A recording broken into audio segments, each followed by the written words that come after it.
কেকের পিছনে যে যুদ্ধ, দুপুরের রোদ তখন ঠিক মাথার উপর। এমন সময় মোবাইলটা টুং করে বেজে উঠল। আন্টি, আজকেই বিকালে কেকটা লাগবে, বন্ধুর জন্মদিন। বুঝলাম, আজ আর বিশ্রাম নাই, যুদ্ধ শুরু এখনই। রান্নাঘরের যুদ্ধঘর।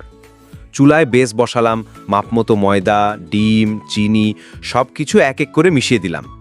তার পাশেই চলল ক্রিম বিটিং। ট্যাক ট্যাক করে বিটারের শব্দ যেন কানের ভিতর বাজছে। এক পাশে বাটিতে রং মেশানো, অন্য পাশে ফুর বানানো। মনে হচ্ছিল আমি একা একটা ছোটোখাটো ফ্যাক্টরি চালাচ্ছি। সময়ের সাথে দৌড়। কেক বড়, সময় কম। মাঝে মাঝে চুলার দিকে তাকাই, পুড়তেছে না তো। ফ্রিজে রাখা ক্রিমটা আবার একটু কড়া হয়ে গেছে, গরম হাত লাগাতেই গলে যাচ্ছে। রঙের বাটিতে হাত দিয়ে দেখি, ওরে বাবা, একটা হাতে লাল আরেকটা হাতে নীল। মনে হচ্ছিল কেক না বানাচ্ছি, যেন আঁকছি কোনো যুদ্ধের পতাকা। ডেলিভারির দুঃসাহসিক অভিযান। শেষমেশ কেক দাঁড়ালো, রঙিন গোলাপ ফুলে ভরপুর বাগানের মতো, চারপাশে হালকা স্পার্কেল।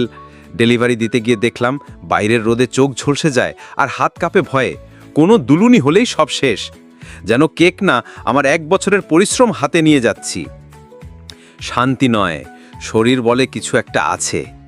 ঘরে ফিরে মনে হলো এবার একটু মোবাইল নিয়ে শুয়ে পড়ি। কোমরে ব্যথা, পিঠে টান, ঘাড়ে যেন কেউ হাতুড়ি দিয়ে বাড়ি মারছে। বসে থাকতেও পারি না, দাঁড়াতেও পারি না। পুরো শরীর যেন বলছে আপনি মানুষ না, রোবট। পরিশেষে অদ্ভুত উপলব্ধি। মনে মনে ভাবি, এ তো প্রতিদিনের মতোই, তবে আজকের ক্লান্তিটা কেমন যেন একটু বেশি। ঘরের বাতাস ভারী, চোখে ঝাপসা লাগে। ঠিক তখনই মায়ের গলা, ফোন। বদ নজর লেগেছে তোর, একটু লবণ আর শুকনা মরিচ জাল দিয়ে ছাই ছিটিয়ে দেই। বাঁচো, আবার যুদ্ধের জন্য প্রস্তুত হও। আর বলো কি, মায়ের কথায় বদনজরের ছাই ছিটিয়ে দিতেই যেন শরীর একটু হালকা লাগলো।